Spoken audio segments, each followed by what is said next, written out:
Shalom Bapak Ibu yang dikasihi Tuhan. Sungguh bersyukur saat ini kita boleh bersama-sama dengan keluarga kita dalam ibadah kita.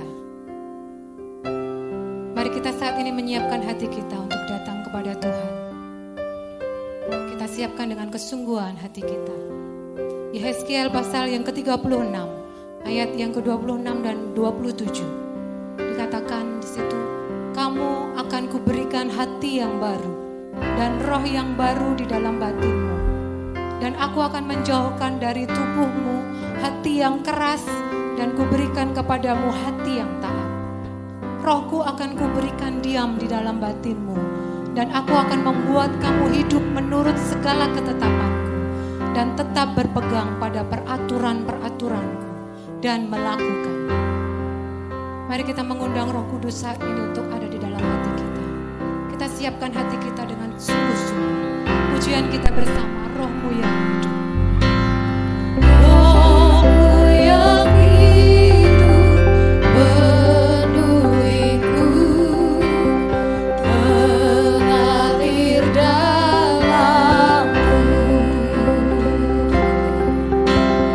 Jiwaku tenang bersamamu dalam naunganmu.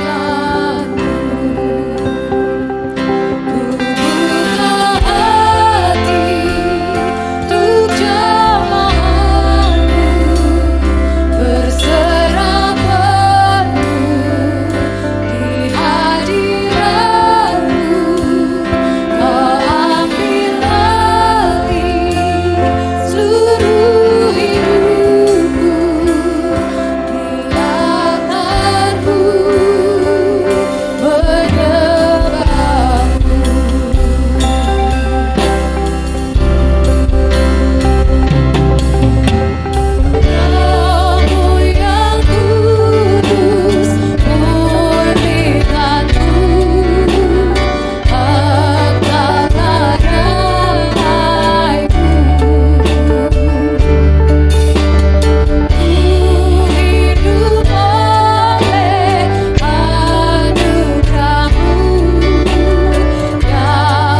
Dan biarlah saat ini hati kami, hidup kami layak di hadapan-Mu untuk menyembah Engkau.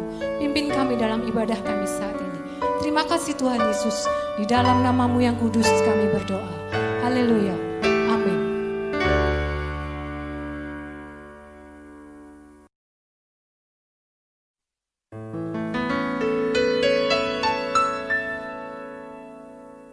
Harap Tuhan di tatanya, harap Tuhan Engkau dijaganya.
Tuhan saat ini diambil dari 2 Tesalonika pasal yang ketiga ayat yang pertama sampai dengan yang ke-15. Demikianlah firman Tuhan. Berdoa dan bekerja.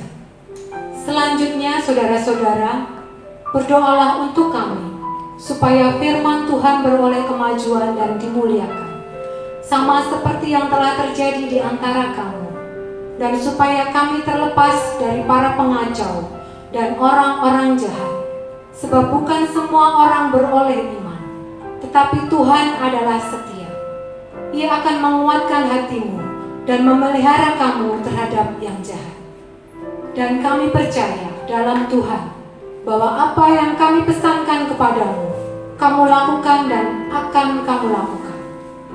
Kiranya Tuhan tetap menunjukkan hatimu kepada kasih Allah dan kepada ketabahan Kristus.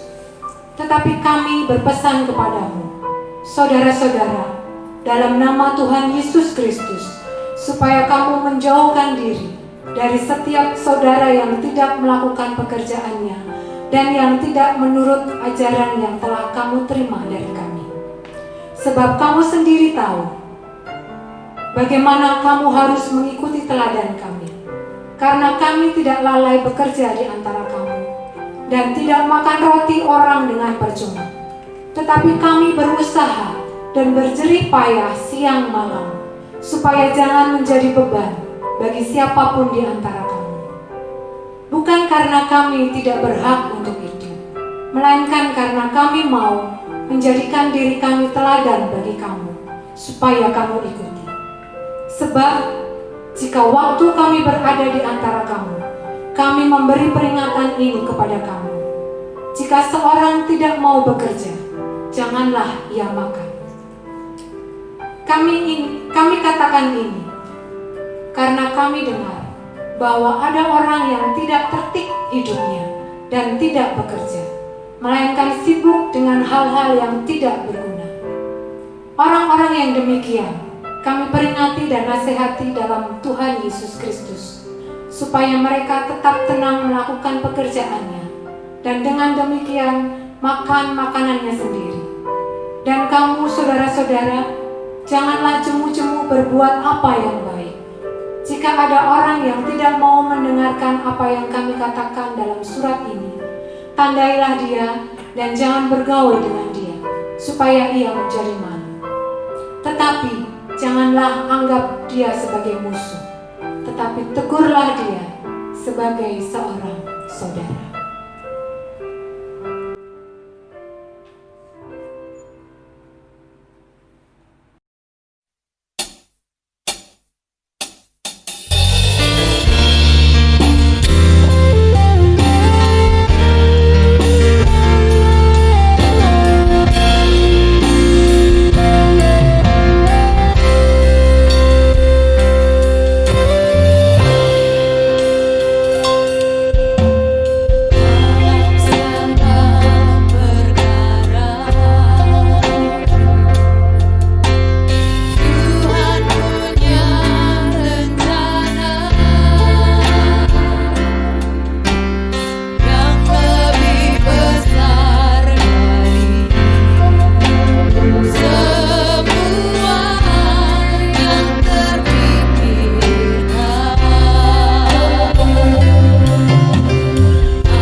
Shalom Bapak Ibu Saudara, selamat bertemu kembali dalam ibadah kita. Immanuel, Immanuel, Immanuel. Salam kita untuk seluruh jemaat Gereja Baptis Indonesia Cedrono. Bapak Ibu dan Saudara, kita masih merindukan ibadah kebersamaan, tetapi sekali lagi kondisi belum memungkinkan. Zona merah di Kota Semarang membuat protokol kesehatan semakin ketat. Karena itu saya berusaha membuat diri kita masing-masing, saya dan Bapak Ibu Saudara, kiranya harus bersabar untuk bisa bertemu bersama-sama kembali. Tidak mengurangi hal itu, Bapak Ibu dan Saudara, kita pagi hari ini terus akan belajar bagaimana kita merenungkan kebenaran firman Tuhan dengan tema kita menikmati hal-hal yang baik dari hasil kerja keras kita. Nah, hari ini kita akan bersama membahas tentang etos kerja Kristen, berdoa dan bekerja. Tadi sudah dibacakan dari kitab 2 Tesalonika pasal 3 ayat 1 sampai 15. Etos kerja. Menurut Johnson Sinamo, Bapak dan Saudara, perilaku kerja positif yang lahir sebagai buah dari keyakinan dan komitmen total dari paradigma kerja tertentu. Artinya apa? Kita semua ada satu ikatan yang dibuat antar kita semua sebagai sesama orang Kristen, sebagai sesama seprofesi misalnya. Kita terikat dengan satu yang namanya etika, etos. Etos itu dari kata etika tentunya. Etika itu ada, nanti kita akan lebih dalam melihat apa itu etika. Etika itu menjadi satu dasar bagi kita untuk berperilaku secara positif yang lahir dari buah keyakinan dan komitmen total pada paradigma kerja tertentu. Atau juga disebut etos kerja merupakan manifestasi dari keyakinan yang mendalam serta komitmen yang kuat pada nilai-nilai kerja tertentu yang tampak keluar sebagai perilaku kerja yang positif. Sekali lagi, etos kerja Kristen buahnya adalah hal-hal yang positif, hal-hal yang baik. Bapak dan Saudara, kalau kita lihat di dalam 2 Tesalonika, ini sebenarnya merupakan satu kelanjutan dari surat yang ditulis oleh Paulus pada jemaat di Tesalonika. Kalau kita melihat di dalam 1 Tesalonika pasal 5, 1 Tesalonika pasal 5 ya, atau pasal 4 ayat 13 tentang kedatangan Tuhan. Nah, kedatangan Tuhan di sini Bapak dan Saudara, jemaat di sana sedang menghadapi satu ajaran sesat sekitar kedatangan Tuhan Yesus yang kedua kali.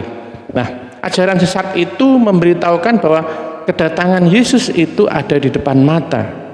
Nah, dalam 1 Tesalonika pasal 4 ayat 13, Rasul Paulus memberi nasihat selanjutnya, kami tidak mau saudara-saudara bahwa kamu tidak mengetahui tentang mereka yang meninggal, supaya kamu jangan berduka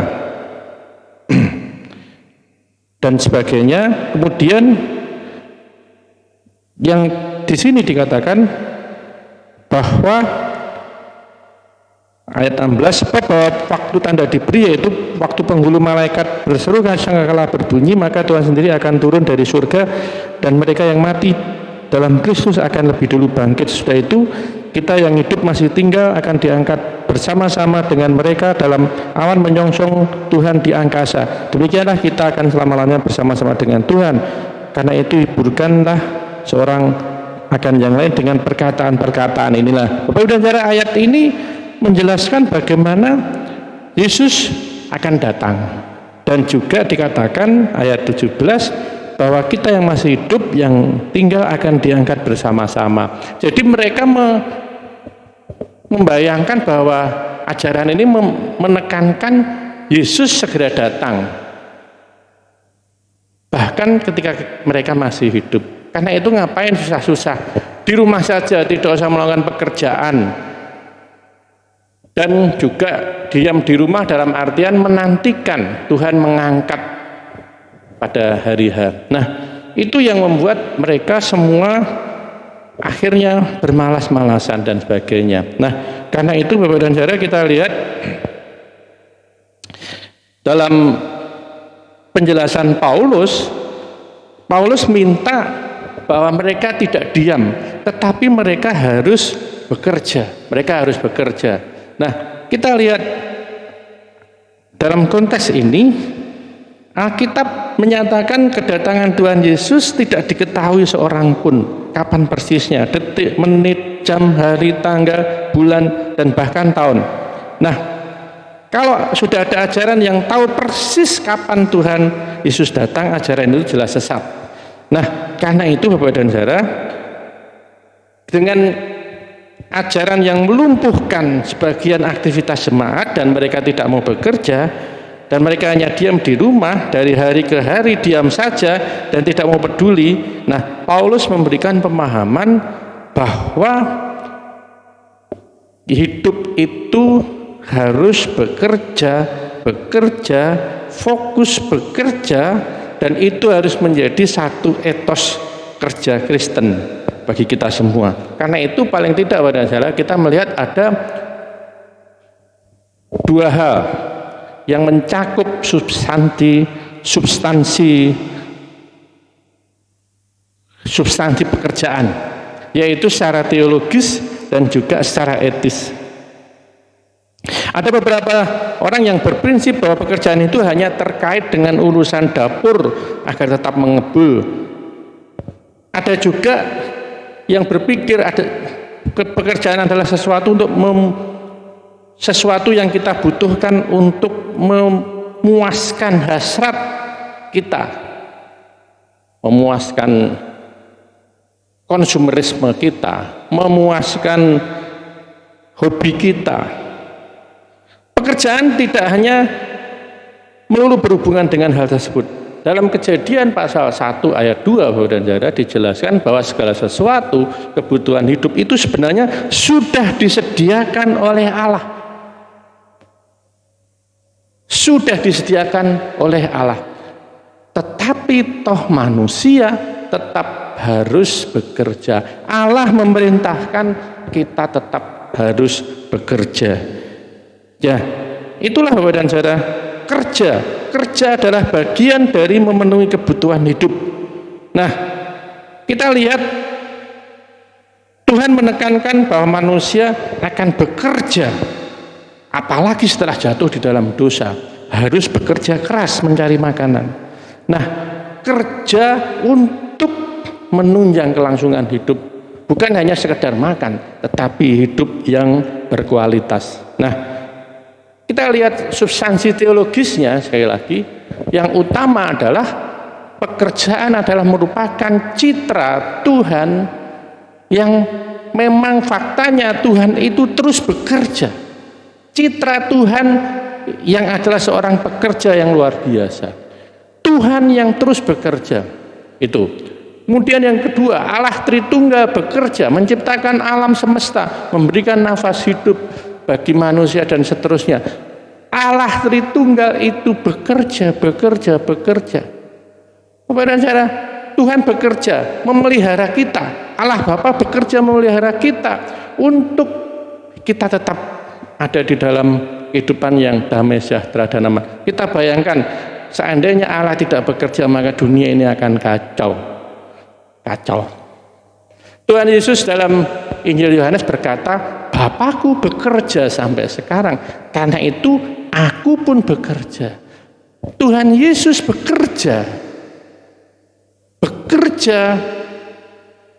di antara orang-orang yang percaya, bekerja menyiapkan tempat bagi kita katanya di surga, bekerja menolong ketika kita letih, lesu, dan beban berat. Kemudian saya membayangkan miliatan orang, apakah Tuhan Yesus bisa menangani semua masalah orang? Apakah mungkin pokoknya digebiah uyah gitu saja atau disamaratakan? Enggak. Tuhan Yesus tahu persoalan kita masing-masing secara pribadi. Tuhan Yesus tahu, dan Tuhan Yesus melihat saya secara pribadi, Bapak Ibu secara pribadi, orang-orang zaman perjanjian lama, semua orang sampai akhir zaman masing-masing. Tuhan Yesus tahu persoalan kita. Menjadi konselor yang agung, wonderful counselor. Nah, ini yang luar biasa. Adalah wajar bahwa kita sebagai gambar dan rupa Allah, kita juga harus bekerja, dan bekerja itu mencerminkan citra Allah yang terus aktif bekerja, Nah, itu. Tetapi juga ada substansi etis dari pekerjaan, adalah pekerjaan yang melibatkan nilai-nilai etis. Bekerja tidak serampangan, bekerja melibatkan aspek moralitas, melibatkan rasa tanggung jawab yang kuat. Dalam dunia kerja harus mampu menilai pekerjaan yang benar atau tidak benar, halal atau tidak. Kita mengajarkan dua substansi ini yang kemudian menjadi sesuatu etika kerja Kristen yang kuat. Setiap profesi pasti ada etika, kode etik katanya, kode etik guru, kode etik kedokteran, kode etik kependetaan. Dokter tidak bisa mengobati dengan sembarangan, ada kode etik. Guru tidak bisa mengajar sembarangan, ada kode etik. Pendeta ada kode etik. Bagaimana cara kita lihat kode etik itu apa? Kode etik itu adalah sesuatu nilai-nilai yang dipegang kuat oleh masing-masing anggotanya. Misalnya saya seorang pendeta, saya mengerti kebutuhan jemaat. Kalau ada sesuatu yang berhubungan dengan pekerjaan saya sebagai gembala sidang, saya harus tahu diri. Jemaat mungkin bisa tidak tahu, tetapi saya harus tahu diri. Ada kode-kode etik tertentu yang memang saya harus tahu diri. Sebagai seorang pendeta harus menjaga diri. Misalnya kalau ada di ADART, setelah saya pensiun dari pengembalaan di sini misalnya, saya harus meninggalkan gereja ini paling tidak 2 tahun. Mungkin memang ada jemaat, lupa kan orang bagian boleh bebas Pak. Tetapi saya sebagai seorang pendeta hamba Tuhan yang pernah melayani di gereja ini, saya tahu etika, saya tahu menjaga diri saya harus menghargai pengganti saya, dan saya harus memberi kesempatan orang-orang bekerja bersama, menghargai dengan pendeta yang baru. Jadi saya harus tahu diri, itu kode etik. Jemaat tidak tahu, misalnya seperti itu. Nah, ini yang penting, bahwa kita semua dalam kode etik ya, etos kerja yang perlu dimiliki di sini ya. Pekerjaan melibatkan nilai-nilai etis ya, nilai-nilai etis, ada aspek moralitas, ada benar, ada tidak benar. Dan Alkitab mengajarkan dua substansi kerja yang kemudian sekali lagi menjadi pegangan kita. Nah, dalam 2 Tesalonika pasal 3 ayat 6 sampai 15, di situ akhirnya dibahas tentang etos kerja yang dapat kita lihat dari Rasul Paulus. Dalam ayat 7 Paulus berkata, sebab kamu sendiri tahu bagaimana kamu harus mengikuti teladan kami, karena kami tidak lalai bekerja di antara kamu. Nah, Paulus berprofesi sebagai tukang kemah, pembuat tenda. Kita lihat dalam Kisah Para Rasul 18 ayat 3, profesi ini sebenarnya profesi yang modern, yang disejajarkan dengan ahli bangunan atau arsitek. Itu bukan main-main. Semua pekerjaan itu ada nilai dan penghargaannya itu. Dan Paulus menekuni pekerjaan itu untuk mencukupi pelayanannya. Dengan kata lain, Paulus bekerja dengan perspektif untuk atau demi pelayanan. Panggilannya sebagai seorang rasul tidak membuat dia menutup mata atau arogan lalu berkata bahwa ia tidak perlu lagi bekerja atau orang lain harus mensupport dia. Dia tidak meminta orang lain membantunya. Ia sedapat mungkin bekerja untuk mendukung pelayanannya. Paulus memang tidak menolak pemberian jemaat, tetapi itu bukan motivasi utamanya. Ia bekerja dengan tangan sendiri sebagai tukang kemah. Bapak dan saudara, Paulus berhak mendapatkan hak-haknya sebagai rasul, tetapi Paulus tidak mau meminta-minta seperti itu. Paulus bekerja untuk paling tidak mencukupi dirinya sendiri. Tetapi sekali lagi Paulus tidak menolak pemberian dengan tulus dan ikhlas. Nah, itulah salah satu pokok-pokok substansi dalam bekerja yang diberikan oleh Rasul Paulus. Nah, kita lihat di dalam 2 Tesalonika dengan cepat saja, Bapak dan Saudara. Yang pertama, peran doa dalam pekerjaan. Bagi Paulus, doa itu sangat membantu pekerjaan. Dalam hal ini ya, Paulus bekerja mengabarkan Injil. Analoginya, Bapak dan Saudara, ketika Paulus berdoa kepada Tuhan, pekerjaannya diberkati luar biasa. Kita yakin juga, Bapak Ibu, ketika bekerja, ketika berdoa, Tuhan akan memberikan kesuksesan dan kemajuan dalam pekerjaan Anda. Itu doa. Jadi itu yang harus dipegang.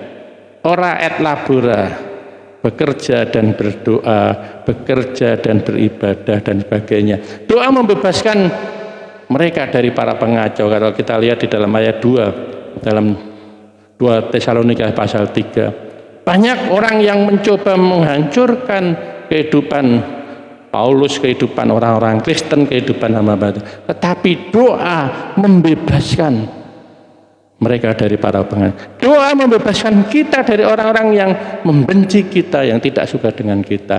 Doa membuat kita semakin intim dengan Tuhan. Ingat itu. Intim dengan Tuhan, akrab dengan Tuhan. Tuhan akan memperhatikan kita. Dan doa mengubah hidup kita. Doa tidak dapat mengubah kehendak Allah. Karena Allah tidak pernah berubah. Tetapi doa itu akan mengubah kehendak manusia sehingga seturut dengan kehendak Allah. Ini yang perlu digarisbawahi. Doa kita akan mengubah kita.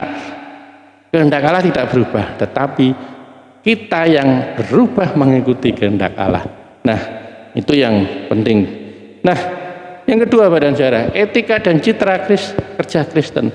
Dalam pasal 6 dalam ayat 6 sampai 15 berisi tentang nasihat motivasi supaya jemaat Tesalonika tidak hanya memperhatikan kebutuhan rohani, mereka juga memperhatikan kebutuhan jasmani, yaitu bekerja. Mengapa Paulus memberikan nasihat ini? Sebab ada orang-orang yang hidupnya tidak tertib, yaitu tidak mau bekerja. Dalam ayat 11 dikatakan di situ, kami katakan ini karena kami dengar bahwa ada orang yang tidak tertib hidupnya dan tidak bekerja, melainkan sibuk dengan hal-hal yang tidak berguna. Ada orang yang tidak mau bekerja. Lebih keras lagi dalam ayat yang kita baca tadi, kalau tidak bekerja janganlah ia makan. Wah, itu luar biasa. Nah, ada orang-orang yang hanya mengharapkan bantuan dari orang lain. Ini yang tidak etis, Bapak dan Saudara. Hanya minta dan sebagainya. Nah, bagaimana etos kerja yang benar menurut Paulus? Yaitu yang pertama, jangan lalai bekerja. Ayat 7 dikatakan, sebab kamu sendiri tahu bagaimana kamu harus mengikuti teladan kami, karena kami tidak lalai bekerja di antara kamu. Dan tidak makan roti orang dengan percuma, tetapi kami berusaha dengan berjerih payah siang malam supaya menjadi bagian, supaya jangan menjadi beban bagi siapapun di antara kamu. Nah, itu Bapak dan Saudara, jangan lalai bekerja, itu prinsip. Jangan pernah lalai bekerja. Lalu ikutilah teladan yang baik. Ikuti teladan yang baik. Paulus berani mengatakan karena dia sudah melakukan itu, sudah berbuat seperti itu. Jadi kita harus melihat sesuatu hal yang sangat penting. Bertanggung jawab pada pekerjaan dan pada diri sendiri. Ayat 10 dikatakan, sebab juga waktu kami berada di antara kamu, kami memberi peringatan ini kepada kamu. Jika seorang tidak mau bekerja, janganlah ia makan. Jika orang tidak mau bekerja, janganlah ia makan. Bertanggung jawab pada pekerjaan dan pada diri sendiri. Sekali lagi, Bapak dan Saudara, di bagian lain firman Tuhan mengatakan orang yang punya tanggung jawab memelihara sanak keluarganya tetapi dia tidak bekerja, itu lebih buruk daripada orang yang tidak beriman. Ngeri, Bapak dan Saudara. Nah, karena itu kita harus bertanggung jawab pada pekerjaan dan juga bertanggung jawaban kita diri sendiri kepada orang-orang yang menjadi tanggung jawab kita juga, dan lakukanlah itu dengan segenap hati seperti untuk Tuhan. Itu yang dikatakan. Nah, lebih dalam, Bapak dan Saudara, Paulus mengingatkan kita dalam 1 Korintus pasal 15 ayat 10 dikatakan begini, tetapi karena kasih karunia Allah, aku adalah sebagaimana aku ada sekarang, dan karena kasih karunia yang dianugerahkannya kepadaku tidak sia-sia, sebaliknya aku telah bekerja lebih keras daripada mereka semua. Tetapi bukannya aku, melainkan kasih karunia Allah yang menyertai aku. Paulus melihat perspektif yang lain dalam pekerjaan, yaitu apa? Ia menilai pekerjaan adalah anugerah, kasih karunia, charis, pemberian Tuhan. Karena dia merasa bahwa itu adalah kasih karunia, anugerah, dia bekerja lebih keras. Pekerjaan yang diterima dari Tuhan menunjukkan bahwa pekerjaan adalah sesuatu yang dipercayakan oleh Tuhan kepadanya, entah melalui institusi apapun. Ketika kita menerima, kamu diterima bekerja di sini, anggap itu sebagai dari Tuhan. Pekerjaan yang diberikan Tuhan merupakan satu kehormatan yang perlu dijaga. Pekerjaan itu merupakan sesuatu yang bernilai, karena itu adalah anugerah dari Tuhan. Nah, kita lihat Jensen Sinamo tadi memberikan 8 etos kerja profesional, yaitu kerja adalah rahmat, anugerah, aku harus bekerja dengan penuh syukur. Kerja adalah amanat, aku harus bekerja tuntas, penuh integritas. Kerja adalah panggilan, aku bekerja benar, penuh tanggung jawab. Kemudian yang keempat, kerja adalah aktualisasi, aku bekerja penuh semangat. Kerja adalah ibadah, aku bekerja serius, penuh dengan kasih dan cinta, ya. Kerja adalah seni, aku bekerja kreatif, penuh sukacita. Kerja adalah kehormatan, aku bekerja unggul, penuh ketekunan. Kerja adalah pelayanan, aku bekerja sempurna, penuh dengan kerendahan hati. Itu etos kerja orang Kristen. Kerja merupakan sebuah usaha dimulai dengan kerja keras, effort artinya, ya. Kerja yang diyakini Paulus sebagai anugerah membawanya pada tahap berikutnya, yaitu kerja keras. Aku telah bekerja lebih keras dari mereka semua. Paulus tidak sama sekali menyombongkan diri ketika ia berkata bahwa ia telah bekerja lebih keras pada siapapun. Karena dalam Korintus 15 ayat 9 ia menyatakan bahwa dirinya orang yang paling hina, dan bukan karena dirinya, melainkan kasih karunia Allah. Kalau kita lihat pengalaman Rasul Paulus, Bapak dan Saudara, Rasul Paulus terakhir menjadi rasul. Dia sebelumnya seorang penganiaya jemaat, orang yang jahat, tapi Tuhan memberi kasih karunia. Nah, dalam 2 Korintus 11 ayat 27 Paulus berkata, aku banyak berjerih lelah dan bekerja kerap kali aku tidak tidur. Luar biasa beban tanggung jawab yang diteladankan Paulus. Kerap tidak tidur karena bekerja lelah, banyak bekerja, berjerih lelah dan bekerja berat. 1 Tesalonika 2:9 mengatakan, sebab kamu masih ingat, saudara-saudara, akan usaha dan jerih lelah kami. Sementara kami bekerja siang dan malam supaya jangan menjadi beban bagi siapapun di antara kamu.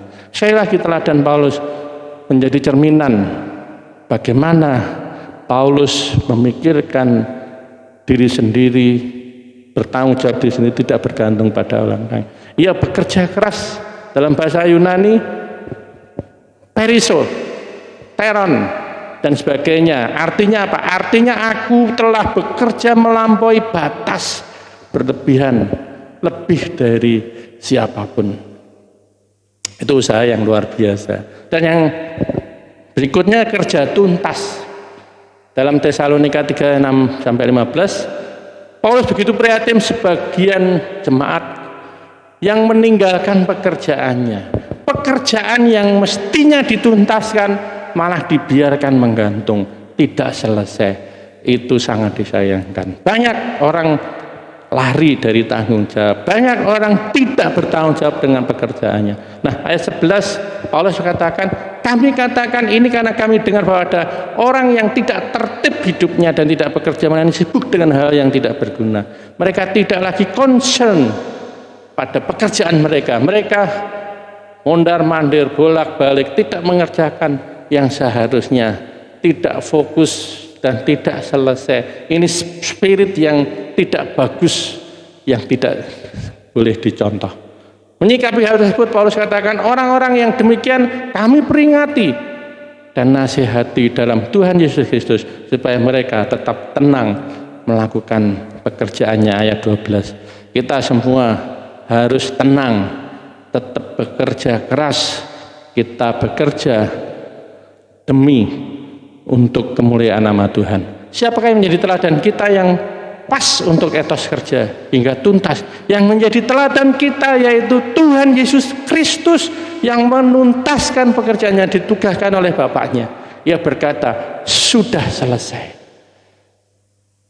Tetelestai, Yohanes 19 ayat 30, sudah selesai. Luar biasa, tuntas sudah.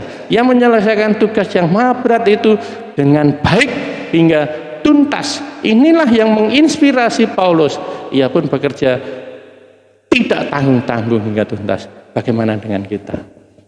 Nah, Bapak dan Saudara, kita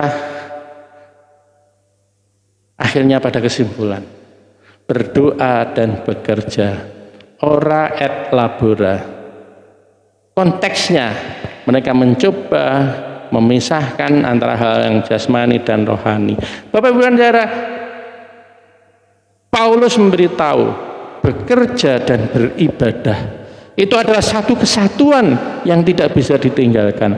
Karena itu kita harus berdoa dan kita harus bekerja. Kita harus bekerja dan harus berdoa. Kita mengerjakan yang apa? Maksudnya kita mengerjakan apa yang kita doakan apa yang kita kerjakan. Itu yang luar biasa. Paulus menasihati dan memotivasi jemaat Tesalonika untuk terus bekerja dan berdoa. Dan Paulus berdoa, kita semua berdoa, Tuhan mampu menolong kemajuan pekerjaan kita dan bisa mengubah kita mengikuti kehendak-Nya. Bekerja sesuai dengan citra Allah, etos kerja Kristen, kerja sebagai anugerah, kerja dengan bekerja keras, kerja dengan kerja tuntas. Tuhan memberkati. Mari kita berdoa. Terima kasih Tuhan, kami diingatkan dalam kehidupan kami bekerja, berusaha semaksimal mungkin, bekerja lebih keras, bekerja melebihi orang-orang lain. Itu adalah prinsip dan etika yang Tuhan ajarkan pada kami. Karena itu tolonglah kami Tuhan untuk kami memahami hal ini. Lebih daripada itu ya Tuhan, bahwa kami punya Tuhan yang selalu menolong kami. Tuhan akan memberkati, membuat kemajuan dalam setiap pekerjaan kami ketika kami mau meminta dan berdoa kepada Tuhan. Berkatilah kami Tuhan dengan ibadah kami, dengan doa kami, dengan pekerjaan kami, semua menjadi satu kesatuan yang utuh di Di dalam nama Tuhan Yesus Kristus kami berdoa. Amin.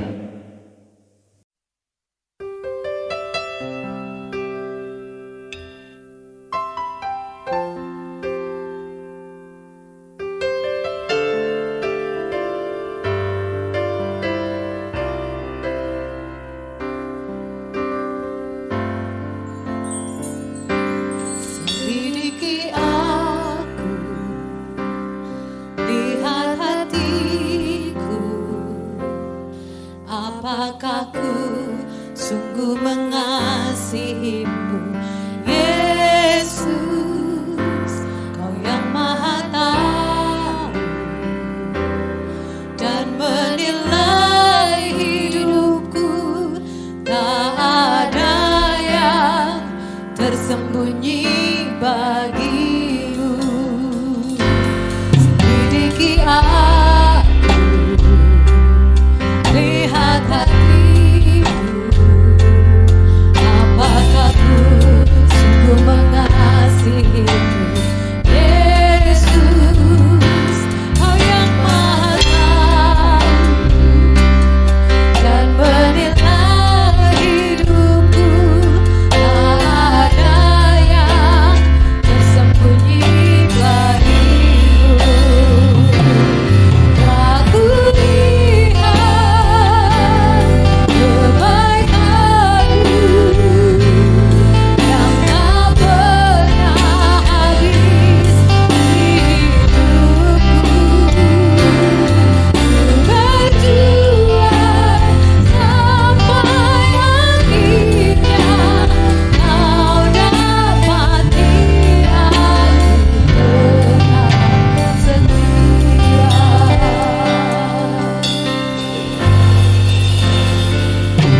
Selidiki aku, lihat hatiku, apakah ku sungguh mengasihimu, Yesus, Kau yang Maha Tahu dan menilai hidupku, tak ada yang tersembunyi bagimu. Aku lihat kebaikan-Mu yang tak pernah habis di hidupku. Berjuang sampai akhirnya Kau dapati aku tetap setia. Aku lihat kebaikan-Mu yang tak pernah habis di hidupku.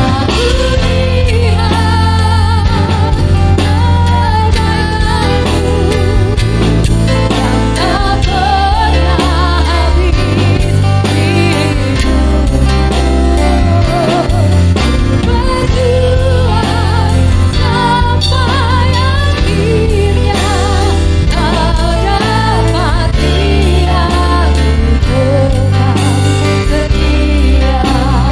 Kau dapati aku tetap setia.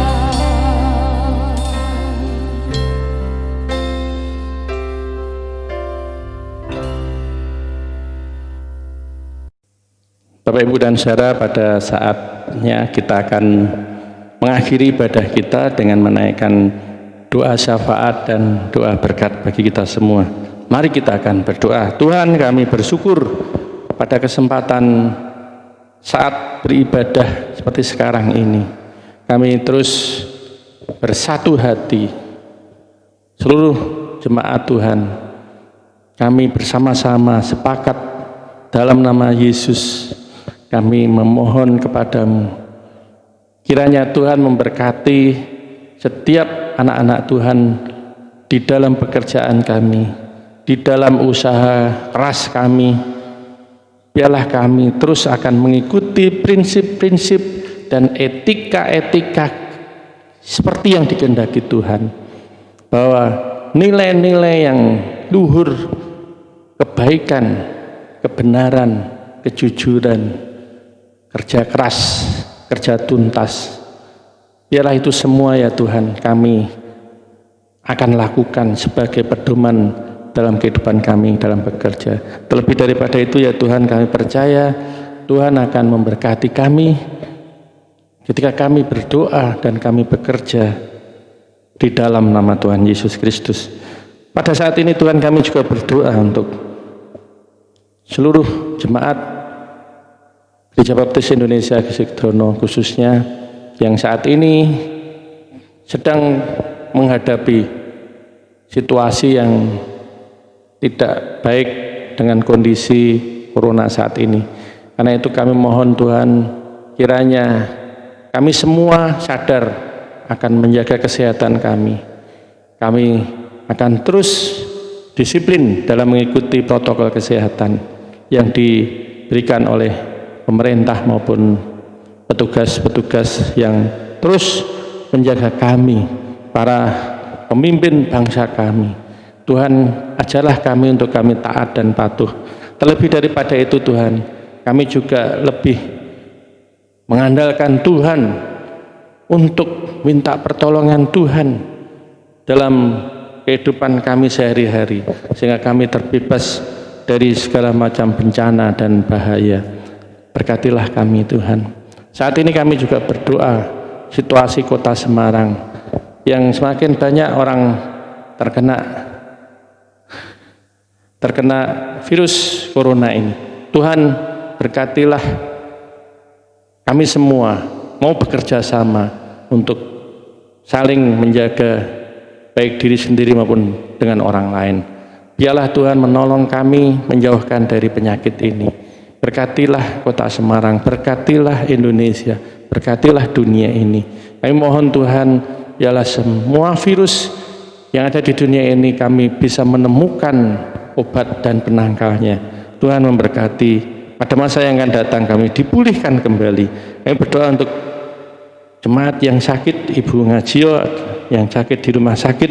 Tuhan memberkati dengan pertolongan, jamahan dan kasih Tuhan sehingga bisa sehat dan pulih kembali. Kami terus berdoa kiranya Tuhan berkati rencana pernikahan Mbak Tika dan Mas Nesa pada tanggal 31 Juli ini. Tuhan memberkati semua yang diperlukan, baik kebutuhan finansial, waktu, daya, dan semua yang kami persiapkan, kiranya Tuhan menolong. Tuhan berkati juga untuk Mbak Yani Supriyanto yang hamil. Tuhan berkati sampai ada saatnya melahirkan nanti semuanya sehat. Juga anak-anak kami yang mencari sekolah khususnya yang di universitas, Tuhan memberikan sesuai dengan harapan dan cita-cita ketika mereka sudah mengikuti tes masuk ke perguruan tinggi, baik secara berbasis komputer maupun secara mandiri. Tuhan memberkati, memberikan yang terbaik pada anak-anak kami. Tuhan, kami juga berdoa untuk hamba-hamba Tuhan yang sakit, Pendeta Wahyudi, Pendeta Nugroho, Dr. Aris Munandar, Pendeta James, dan semua sedang dalam pemulihan. Tuhan memberkati mereka, menjamah, memberikan kesembuhan dan pemulihan. Kami juga menyerahkan hamba-Mu Evangelis Simon Petrus Slamet Riyadi yang telah Tuhan panggil ke pangkuan Bapa. Kami berdoa Tuhan memberikan kekuatan dan pemulihan bagi ibu maupun jemaat yang ditinggalkan dalam pelayanannya di Salatiga. Tuhan memberkati hamba-Mu ini dan juga keluarganya yang ditinggalkan. Kami terus berdoa Tuhan kiranya memberkati setiap jemaat dalam kesulitan dan masalah yang dihadapi. Tuhan menolong, memberkati untuk pekerjaan supaya tetap lancar. Yang mencari jodoh Tuhan berikan yang terbaik. Yang berwira swasta, bekerja, berusaha sendiri, berjualan, Tuhan memberkati semuanya berjalan lancar. Juga yang berulang tahun minggu ini Tuhan memberkati mereka dengan kasih karunia, damai sejahtera, kebahagiaan, sukacita, umur panjang, sehat, diberkati Tuhan. Terpujilah nama-Mu Tuhan. Akhirnya biarlah kami terus bersama dengan Tuhan dalam kebahagiaan hidup kami, karena Tuhan memberikan berkat damai sejahtera, kasih karunia, kekuatan dan penghiburan. Dalam nama Allah Bapa, Anak dan Roh Kudus kami berdoa. Amin.